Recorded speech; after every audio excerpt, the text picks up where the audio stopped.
We appreciate the diversity of trees and flowers and animals so much.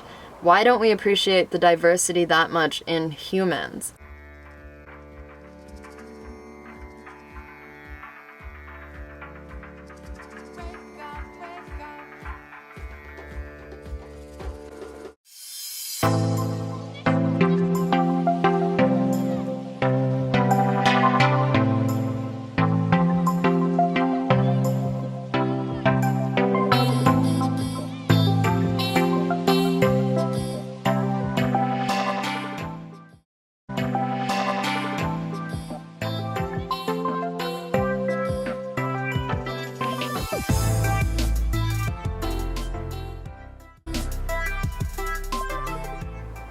Hello beloveds, I hope you're all having a beautiful week and it's going a little bit better than mine has.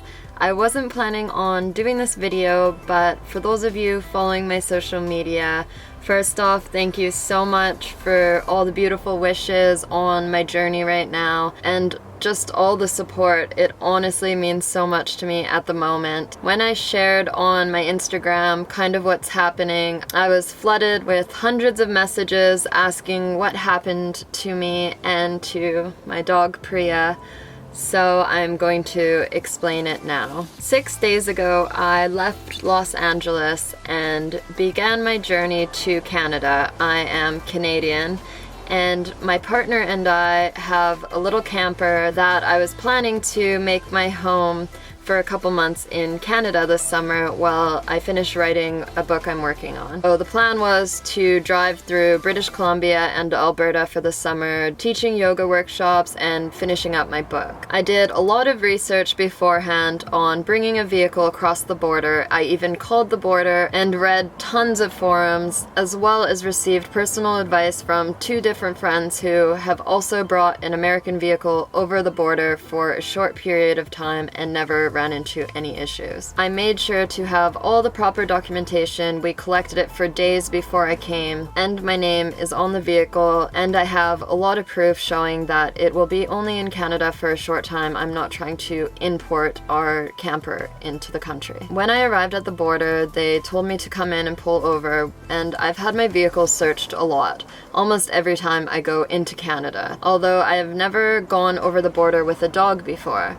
When I pulled up to the area they told me to grab the dog and go inside. It was between 0 and 5 degrees Celsius, very cold. My dog has never been in these temperatures before. When I walked into the building, they stopped me and told me that I had to bring my dog into a kennel, which of course has no heating and is far behind the building where I can't see her. I always have a sweater on Priya because the type of dog she is gets very cold very easily and she's not used to it. They told me that I couldn't go back to the vehicle to get anything for her and I had to wait inside the building, leaving Priya outside. When I went inside and talked to the lady at the counter, firstly, she was extremely rude to me, talking down to me right away, presuming that I had no education on the laws of bringing a vehicle across the border, and instead of answering my questions kindly, she showed it at me. I asked if she knew approximately how long I would be inside, how long my dog would be outside, and if I would be able to bring a jacket or blanket for Priya if I ended up being there for a long period of time.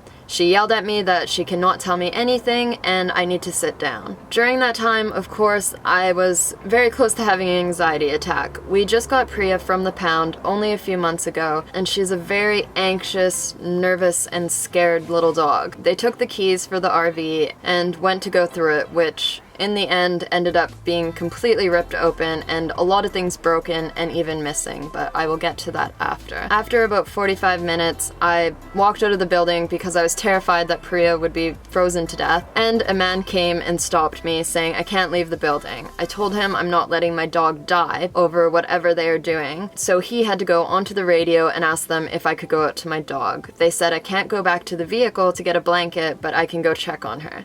I took off my jacket and my sweater, so I was just in a small little top and it was very cold. I wrapped her up. She was shaking and crying. It was honestly one of the hardest things I've had to do to an animal, leaving her there, because we have been working through a lot of behavioral issues she has after staying in the pound, and I'm sure putting her in a cage like that reminded her of the pound, plus it was temperatures she's never felt before. I sat for another 45 minutes until they came back in. Then they asked for my partner's social media accounts, my social media accounts. They looked through my laptop and my phone, through all my messages, my pictures, everything. And like I said, I have had this done before. It is always a very invasive and frankly embarrassing experience at the border, not to mention powerless. It's a terrible feeling. And the strange thing is, it is always coming into my country, not entering another country, but coming back to my country. I am almost every time harassed by the Canadian border, which honestly makes me not even want to go home. One time I even had an officer look through my Facebook messages and laugh at something and also ask me if I had slept with a guy who had been messaging me at the time, along with many other things. And as you can imagine, everyone has private stuff on their laptop. There's now 3 men and a lady looking through all of this while I sit there completely powerless. After another half hour to 45 minutes of looking through all of my things, they then decided that they weren't letting me into Canada. I asked them what the reasoning for this was, and the lady just looked at me and told me I had to sign a piece of paper. On the paper it said the reason was third-party property, although my name is on the RV. So it really doesn't make sense. And if what I was doing was illegal, why wouldn't they have just said that from the start rather than making me wait for hours while they went through all of my personal things and let my dog suffer? During the time I was waiting, I witnessed a lot of people being treated very badly. The man before me, a little old man from America, was not allowed into Canada to see his girlfriend, and they basically told him they don't have to tell him the reason why, he just needs to leave. And when he nicely said, "Please tell me why, I really need to see my girlfriend," they began shouting at him and threatening him that if he doesn't leave immediately, he'll get into further trouble. Which reminds me of another time when I was flying into Vancouver International Airport and I witnessed a little old lady getting handcuffed very aggressively because she answered one of their questions incorrectly, even though English was not her first language. And this causes me to wonder, and even before this experience, I always have wondered, do the laws not exist at the border? Can they basically do whatever they want? And it's a scary thought. No matter what I'm doing, and I have never done anything illegal, I am always terrified and anxious to go through the Canada-US border, and the majority of my friends are as well. It's simply a dark place. I'm not sure how one would even qualify to work at a place like that. While I was sitting there, I also heard some of the officers laughing about how poorly they treated a man because they didn't like his attitude. And it seems that this is a big joke to them, how they treat other people. I'm not sure if they're like this to everyone or if I'm just unlucky, but I'm always treated like I'm a criminal. And honestly, I'm just a girl traveling through in a camper with my little dog. I'm really not sure what their protocol is and how they define what a threat is. This is a picture I took the day after I had already spent about an hour cleaning up their mess. Everything was ripped open. The toilet seat was actually broken off. I had a bunch of products hanging and they had somehow ripped it off the wall, so all my products were everywhere and the shelves are now broken. The bedding was clearly ripped apart. I had a regular kitchen knife that was taken out, as well as my bear spray, which is not illegal in either countries, and I honestly find it a little weird that they stole these things from me, didn't tell me, and would prefer a girl traveling on her own to have nothing to protect herself. When I drove back to get into the American border, the man who spoke to me about what happened was completely confused why I wasn't let into Canada. So that was my confirmation, once again, that I was not doing anything illegal. But like I said, they wouldn't have gone through that whole process if it was against the law, because that would be a waste of both of our times. The only plausible reasoning I have for this lady doing this is that she actually enjoys the hierarchy of her job, and perhaps picking on people who are powerless in this situation. The superiority complex happening in these buildings is stronger than anywhere I have ever experienced. Aside from them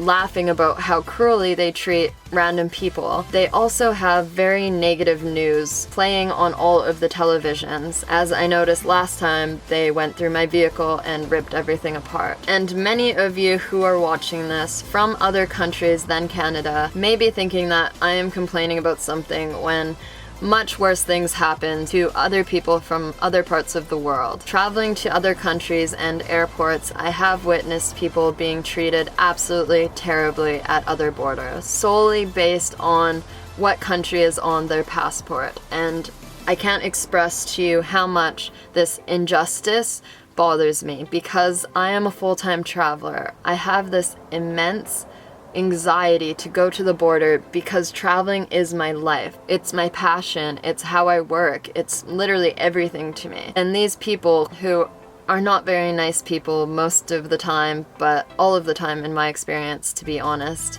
are in complete control of something that is so important to me. And this whole situation with borders honestly blows my mind. When people ask me what my pet peeve is, borders always come into it. And the fact that it's always coming into my own country just doesn't make any sense to me. And if you've been to Canada, you know that we are really friendly people and very welcoming. So it really saddens me that this is the welcome a lot of foreigners are getting. I've traveled to over 60 countries now, and I have never had such a rude welcoming as I do when I go into the Canadian border. But if you manage to get past it, you'll see very quickly that we're very nice people. So for those of you who are yet to have a poor experience at the Canadian border, keep in mind that that's not what the rest of the country is like. I would absolutely love for this world to just welcome people with a hug, rather than treating them as though they are beneath them or like they have broken some sort of law just by trying to visit a new country, or for me, my own country. And on that topic, I was just walking through the forest in Washington and I was enjoying the trees. I absolutely love trees. And I was laying there thinking how my favorite thing about trees are their diversity. There's so many different species and it just interests me going to different countries and seeing how different they are. And then it occurred to me, imagine that's how we felt about humans. We appreciate the diversity of trees and flowers and animals so much. Why don't we appreciate the diversity that much in humans? Is it maybe a survival instinct to be scared of those who look different to you? Or is it simply learnt from our society? Whichever it is, I really wish that the world would put an end to it. And as for me, I am now beginning my journey back to Los Angeles, which will take a couple weeks because I cannot drive another 5 days straight. We got a little bit of sun today, but besides that, we're supposed to be going through a crazy storm and we have no heater in the camper, so it's been very tough at night. My dad's a mechanic in Canada and I was planning on getting everything fixed up when I arrived there. So now I'm driving a camper that's really not prepared to go through a storm. It's supposed to be around 0 degrees in most of the places we'll be sleeping. So I have a warm sleeping bag and I'm just crossing my fingers that it somehow warms up a little bit. Other than the huge inconvenience, I had rent paid beforehand on Airbnb and I lost about $1,200 from that. I had lectures to give at universities and spiritual centers that I'm now missing these next couple weeks, and now have to come up with the gas and my eating money to make it back to Los Angeles.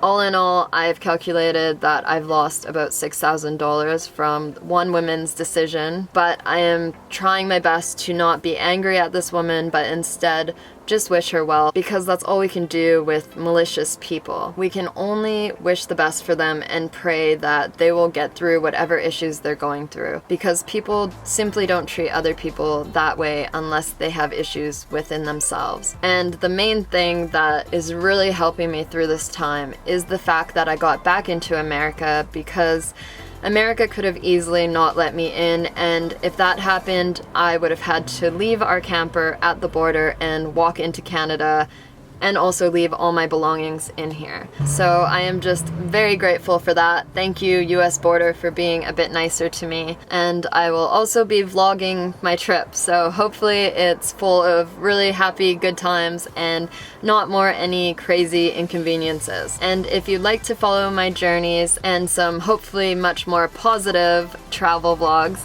please hit the subscribe button below. And thank you all again for your support at this time. It means the world to me. Namaste.